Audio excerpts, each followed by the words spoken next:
Sound design plays a huge role in helping tell a film's story beyond just what we see on screen. It adds emotion, tension, and depth to the scenes. For example, background sounds can make a setting feel more real, like rain or city noise, while silence can make a moment feel intense or uncomfortable.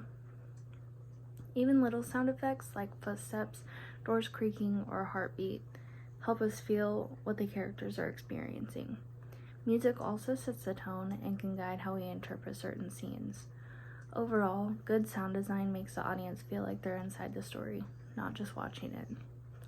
In Saving Private Ryan, the opening D-Day sequence uses layered sound to capture chaos, such as explosions, gunfire, and muffled underwater audio, making the viewer feel disoriented and terrified, just like the soldiers. In contrast, the lack of sound in A Quiet Place is central to the story. The film's monsters hunt by sound, so silence becomes a survival strategy. The audience experienced the world from the deaf daughter's perspective at times, where the sound drops out completely, making us feel her isolation and vulnerability. Directors use sound in different ways to make a film feel either realistic or dreamlike. In The Never-Ending Story, the director uses sound to create a strong sense of fantasy and wonder. The music and sound effects make the world of Fantasia feel magical and larger than life. The theme song itself has an uplifting, dreamlike quality that captures the feeling of escaping into imagination.